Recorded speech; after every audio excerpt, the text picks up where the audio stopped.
En l'an 102 avant la conquête, les 14 flammes se déchirent. En une seule nuit, le cœur du monde connu s'effondre dans le feu et le soufre. Le fléau de Valyria ne balaye pas seulement une civilisation. Il efface instantanément la caste qui dominait la planète, les seigneurs dragons. 12 ans plus tôt, en 140 avant la conquête, la vision de Daenerys la Rêveuse avait poussé la maison de Targaryen à fuir la capitale pour s'installer à Père-Dragon. Cependant, réduire la survie de cet empire à la seule lignée d'Aenar Targaryen est une erreur. D'autres familles de cette civilisation occupaient déjà les marges du monde connu, que ce soit des marchands installés sur les îles du Détroit ou des colons retranchés dans les possessions valériennes. Ces maisons partagent avec la dynastie royale la même peau blanche, les mêmes yeux mauves et la même chevelure argentée. Cependant, contrairement aux Targaryens, tous ces survivants de Valyria n'ont pas de dragon. Privés de l'arme suprême qui imposait la terreur, ces lignées ont dû s'adapter pour ne pas disparaître. Certaines ont transformé leur noblesse en marchandises, d'autres ont tenté de reconstruire l'empire par les armes avant de s'effondrer, et les plus pragmatiques se sont liés à la dernière dynastie possédant l'arme perdue de Valyria. Voici l'histoire des maisons valériennes oubliées, celles qui ont survécu au fléau sans la puissance du feu.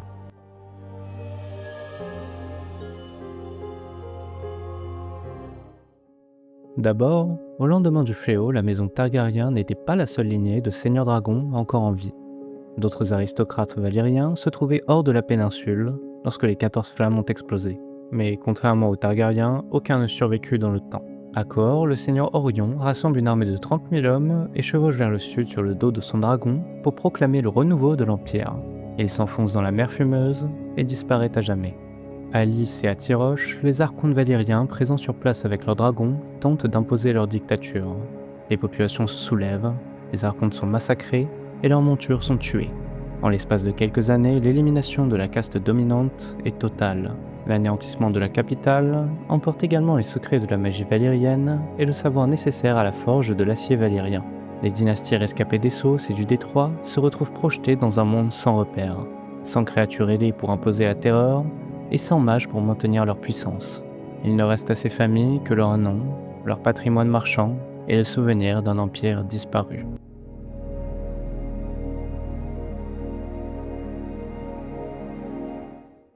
À l'ouest de la mer Fumeuse, deux cités sont considérées comme les débris de l'Empire valyrien, Volantis et Lys. Privées de monstres ailés pour imposer leur volonté, ces deux puissances ont emprunté des voies radicalement opposées pour exploiter ce qu'il leur restait d'héritage. Autoproclamée la première fille de Valyria, après le fléau, Volantis accueille la plus forte concentration de noblesse valérienne en exil. L'aristocratie locale, désignée sous le nom d'Ancien Sang, s'enferme derrière le mur noir. Une muraille de pierre noire fondue, haute de 60 mètres, érigée au sommet de la gloire de l'Empire. Seuls les descendants directs des grandes familles valériennes ont le droit de résider dans ce quartier, entièrement coupé du reste du monde et interdit aux étrangers. Au lendemain de la catastrophe, Volantis tente d'incarner la continuité légitime des possessions. La cité se divise alors en deux factions politiques, les tigres et les éléphants. Les tigres rassemblent des nobles guerriers partisans d'une reconquête militaire. Et les éléphants, eux, sont une faction de marchands favorable à l'expansion commerciale. Pendant un siècle entier, surnommé le siècle de sang, les tigres prennent le pouvoir et lancent leurs armées à l'assaut du continent. Ils occupent Lys, Myre, prennent le contrôle de la Rhoyne et tentent d'avaler l'intégralité d'Essos. Mais sans dragons pour consumer leurs adversaires, la force brute des fantassins et des galères rencontre rapidement ses limites. Une coalition gigantesque se dresse contre Volantis. Braavos, Pentos, Tyroche, le roi de l'orage Argilac du Randon et le jeune Aegon Targaryen chevauchant Balerion. Écrasé sur terre et sur mer, Volantis perd ses conquêtes et voit sa puissance militaire brisée. Cette défaite retentissante marque la chute définitive des tigres. Depuis près de 3 siècles, les éléphants dirigent la cité. Volantis a renoncé à la guerre d'invasion pour devenir une cité marchande tentaculaire, où 5 esclaves travaillent sous le fouet pour chaque homme libre. Mais si Volantis a tenté de reconstruire l'empire par le fer et a échoué, Lys a fait du sang valyrien un produit de luxe. Fondée à l'origine comme une colonie de repos et de plaisir pour les seigneurs dragons, la cité de Lys possède une particularité unique. L'immense majorité de sa population, des plus hauts magistrats jusqu'au bas peuple, a conservé les traits caractéristiques de l'ancienne Valyria. La peau blanche, les cheveux d'argent et les yeux mauves y sont omniprésents. Les élites lysiennes ont très vite compris que sans créatures volantes, cette apparence physique constituait leur plus précieuse marchandise. La cité a donc bâti sa richesse sur l'élevage et le trafic d'esclaves de maison, le commerce des plaisirs et la diplomatie. Les maisons de plaisir de Lys, renommées dans tout le monde connu, accouplent leurs plus beaux captifs pour produire des courtisanes et des concubines recherchées par les rois et les princes d'Essos comme de Westeros. La noblesse de Lys utilise également son sang comme un levier financier et politique. L'exemple le plus frappant reste l'ascension fulgurante de la maison Rhogar. En l'an 134 après la conquête, profitant du chaos de la danse des dragons, le patriarche Lysandre Rhogar s'impose comme le maître incontesté de la cité en se proclamant premier magistrat à vie. Sa famille marie sa fille, Lara Rhogar, au prince Viserys Targaryen, frère du roi Aegon III. Durant une période appelée le Printemps Lysien, la banque Rhogar devient la plus puissante et plus riche banque du monde, devant la banque de fer de Braavos, drainant l'or du trône de fer et contrôlant indirectement la politique de Port-Réal. Mais cette domination repose sur des fondations fragiles.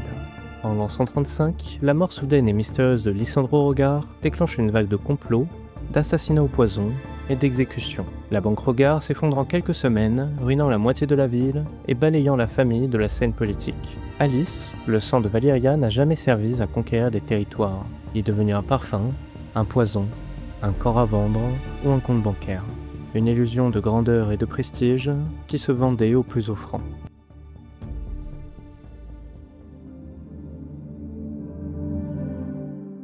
En dehors des Targaryens, 3 familles d'ascendance valyrienne ont lié leur destin à Westeros. Tout d'abord, la maison Coerys. Cette maison incarne la fragilité d'une lignée valyrienne privée de tout. Originaire de l'ancienne Valyria, Canton Coerys n'appartient pas à la haute noblesse des seigneurs dragons. Il sert comme maître d'armes à Père Dragon sous les ordres d'Aegon le Conquérant. Après la conquête et la destruction d'Aeron le Noir dans les flammes, Aegon récompense son fidèle compagnon d'armes. En l'an 2 après la conquête, Canton Coerys reçoit les ruines encore fumantes d'Harrenhal et ses immenses domaines. Pour sceller son ancrage dans le Conflent, il épouse la fille de son seigneur suzerain, Edmund Tully de Vizeg. Cette élévation soudaine repose uniquement sur la volonté du roi Aegon et non sur la force réelle des Coerys. 7 ans plus tard, à la mort de Canton, le domaine passe à son petit-fils, Gargon Coerys. Surnommé Gargon l'invité, le nouveau seigneur se taille une réputation atroce en abusant systématiquement du droit de première nuit sur les jeunes couples de son domaine, s'attirant la haine féroce de ses sujets. En l'an 37 après la conquête, le roi Aegon meurt, laissant le royaume entre les mains du faible Aenys Ier. Sans la présence de l'ombre de Balerion pour terrifier les vassaux, le châtiment tombe immédiatement sur Harrenhal. Un certain Harren le Rouge, prétendument descendant d'Harren le Noir, se soulève. Les propres serviteurs et hommes d'armes de Gargon le trahissent et ouvrent les portes du château. Gargon est traîné dans la cour, émasculé, puis exécuté par Harren le Rouge. En l'espace de 35 ans et 2 générations, la maison Coerys s'éteint totalement. Son histoire démontre qu'à Westeros, le sang valyrien et les faveurs royales ne protègent pas de la vengeance des hommes. Dans ces terres hostiles, la moindre erreur d'une maison ne possédant pas de dragon leur est fatale. Si la maison Coerys n'a tenu que quelques décennies, d'autres vassaux d'origine valyrienne ont assuré leur pérennité sur Westeros durant des siècles. Établie sur l'île de la Pincisle, bien avant le fléau de Valyria, la maison Celtigar contrôle l'accès du détroit aux côtés des Vélarians. Vassaux historiques de Père Dragon sous la bannière du Crabe Rouge, les Celtigar accumulent les richesses dans un château modeste en apparence, abritant des trésors rares comme une hache en acier valyrien. Dès la conquête, la famille se place dans le siège direct de la couronne. Crispian Celtigar devient le tout premier grand argentier d'Aegon, inaugurant une longue tradition familiale. Les Celtigar occuperont à de multiples reprises les charges de main du roi ou de trésorier sous Aegon, Maegor, Jaehaerys ou Rhaenyra Targaryen. Pourtant, cette proximité avec le trône de fer masque une incompétence récurrente et une incapacité à imposer leur autorité sur leurs propres terres. Les Celtigar prétendent exercer leur suzeraineté sur toute la presqu'île de Claquepince, mais les habitants refusent obstinément de leur plier le genou. Bénéficiant d'une exemption fiscale accordée directement par la reine Visenya Targaryen, les clans de Claquepince massacrent méthodiquement les collecteurs d'impôts envoyés par les Celtigar. Durant la danse des dragons, Lord Bartimo Celtigar siège au Conseil noir de Rhaenyra et prend la tête des finances royales à Port-Réal. Pour financer la guerre, il assomme le peuple de taxes écrasantes sur le vin, la bière, les auberges, et il propose même d'organiser des exécutions publiques à Fosse Dragon dont l'accès serait payant, attisant la rancœur des miséreux. En l'an 130, lorsque la capitale explose lors des émeutes contre la reine, la résidence de Bartimos est prise d'assaut. Abandonné par ses gardes, le seigneur valyrien est capturé par la foule, émasculé, puis décapité sur place par Wat le Tanner. Au début de la saga, Lord Adrian Celtigar, surnommé le Vieux Crabe, illustre la survie de sa lignée. Engagé sans conviction auprès de Stannis Baratheon lors de la bataille de la Nera, il s'empresse de plier le genou devant Joffrey Baratheon dès sa capture, préférant la soumission à l'anéantissement de sa maison. Enfin, parmi toutes les lignées d'ascendance valyrienne en dehors de la dynastie royale, la maison Velaryon représente la réussite la plus spectaculaire et la chute la plus dévastatrice. Installée sur l'île de Lamarck dans le Gosier bien avant l'arrivée des Targaryens à Père-Dragon, leur famille ne comptait aucun seigneur dragon dans ses rangs. Marins, marchands et explorateurs, les Velaryon ont bâti leur emprise sur le contrôle des routes maritimes et le commerce du détroit. Bien avant la conquête, Velaryon et Targaryens se marient souvent entre eux, nouant les deux plus grandes maisons valyriennes restantes. Mais à partir de la conquête, les Velaryon deviennent les alliés indispensables du trône de fer, fournissant quasi systématiquement les amiraux et les maîtres des navires de la flotte royale. Le plus grand Velaryon ayant existé s'appelle Corlys Velaryon, dit le serpent de mer. Grâce à ses 9 grands voyages aux confins du monde connu, de Karth à Yéti en passant par Asshai, Corlys accumule une fortune colossale qui dépasse celle des Lannister de Castrel Rock et des Hightower de Villevieille. Pour abriter ses trésors, il fait édifier le palais de Marée Haute, et sa fortune participe à l'essor de Port d'Épice. En épousant la princesse Rhaenys Targaryen, Corlys introduit des dragons dans sa propre famille. Ses enfants et petits-enfants chevaucheront désormais des montures légendaires comme Méléis, Fumée des Mers ou Vhagar. Cette proximité avec la couronne porte en elle les germes de sa ruine. Durant la danse des dragons, Lord Corlys engage toute sa puissance navale et financière derrière la cause de Rhaenyra Targaryen. Et attention, spoiler pour la série, les conséquences pour sa maison sont cataclysmiques. Lors de la bataille du Gosier en l'an 130, la flotte Velaryon subit des pertes effroyables en brisant le blocus de la Triarchie. Port d'Épice est pillé, incendié et rasé pour ne plus jamais être reconstruite. La forteresse de Marée Haute, elle, est mise à sac, brûlant les trésors amassés durant des décennies. En l'espace de quelques mois à peine, la maison Velaryon perd ses héritiers, ses navires, ses richesses et ses dragons. Si Alyne Velaryon, dit Point de Chêne, parvient à maintenir à flot sa maison, c'est au prix d'une audace politique et militaire hors du commun. Alyne devient l'unique héritier de la marque après la mort tragique de son frère Adam à Chutebourg. Propulsé à la tête d'un domaine ruiné et d'une flotte amoindrie, le jeune bâtard légitimé s'impose face au régent de Port-Réal.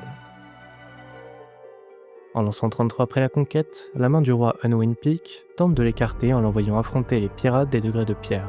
Mais Alyne déjoue le piège. Ils font par surprise sur la flotte bravienne, et son navire amiral, la reine Rhaenys, éperonne l'ennemi avec la violence d'un point de chêne, lui valant son surnom. Il rentre à Port-Réal, auréolé de victoire, traversant la porte de la rivière à dos d'éléphant sous les acclamations de la foule, aux grandes dames de la main du roi. C'est au cours de son premier grand voyage maritime, entre 133 et 134, qu'Alyne Velaryon scelle l'histoire d'Essos et de Westeros. Lors d'une escale à Dorne, il apprend que le prince Viserys Targaryen, frère du roi Aegon III, est retenu en secret comme otage à Lys par la puissante famille Rhaegar. Sans consulter la main ni les régents, Alyne met le cap sur Lys. Il traite directement avec le patriarche Lysandre Rhaegar et négocie la libération du prince contre des concessions titanesques. Une rançon de 100 000 dragons d'or, un traité de paix d'1 siècle, et surtout, le transfert massif des fonds de la couronne de la Banque de Fer de Braavos vers la Banque Rhaegar. En ramenant le prince Viserys vivant à Port-Réal en 134, Alyne déclenche directement le printemps lysien. L'or, les banquiers, les courtisanes et l'influence de Lys déferlent sur le donjon rouge. Les frères Rhaegar s'implantent au conseil restreint et dans les hautes finances du royaume, tandis que leur banque draine la fortune des 7 couronnes. Lorsque l'empire financier des Rhaegar s'effondre brutalement en l'an 135, la maison Velaryon subit de lourdes pertes financières. Mais fidèle à son tempérament, le sire des Marais reprend immédiatement la mer dès 136, menant une flotte marchande aux portes de Tyroche, Lys et Volantis pour rebâtir la fortune de sa maison. Par sa seule audace, Alyne Point de Chêne prouve qu'un seigneur valyrien sans dragon est encore capable de remodeler la diplomatie des 2 continents. Mais au début de la saga, la maison Velaryon n'est plus que l'ombre de la puissance commerciale qu'elle incarnait sous le serpent de mer. Vassal de Père Dragon, Lord de Montfort de Velaryon répond à la convocation de Stannis Baratheon, mais trouve la mort lors de la bataille de la Nera, brûlé vif à bord de son navire amiral Le Glorieux par le feu grégeois. Son demi-frère bâtard, Oran Waters, surnommé le bâtard de la marque, illustre l'opportunisme de cette lignée déchue. Fait prisonnier à la Nera puis gracié par le trône de fer, il parvient à séduire Cersei Lannister, qui le nomme grand amiral au conseil restreint. Utilisant les fonds de la couronne pour bâtir une toute nouvelle flotte de navires de guerre, Oran s'enfuit vers les degrés de pierre dès l'arrestation de la reine régente pour s'y établir comme roi pirate. Des grandes flottes marchandes qui rivalisaient avec les cités d'Essos, il ne reste désormais à la marque qu'un enfant de 6 ans, Lord Montoris Velaryon, régnant sur des halls vides et des souvenirs d'empire. Le fléau a brisé l'empire, mais il a surtout mis à nu tous les descendants de Valyria. Le sang valyrien n'offre aucune garantie de domination sans la terreur des flammes. En dehors de la dynastie Targaryen, les maisons rescapées ont dû abandonner toute prétention au règne. Privées de dragons, ces dynasties d'Essos et de Westeros se sont retrouvées soumises aux mêmes règles que le commun des mortels, contraintes de lutter avec les seules armes de la politique, du commerce, de la ruse et de l'or. Sans monstre dans le ciel pour imposer le silence, la noblesse valyrienne s'est révélée mortelle. Elle est redevenue une aristocratie ordinaire, vulnérable aux fers des conspirateurs, aux émeutes populaires et aux faillites commerciales. Les Targaryens n'en sont que le recommencement. Ils ont conquéri grâce aux dragons, et lorsque ces derniers ont disparu, les Targaryens ont lentement dépéri jusqu'à perdre le pouvoir.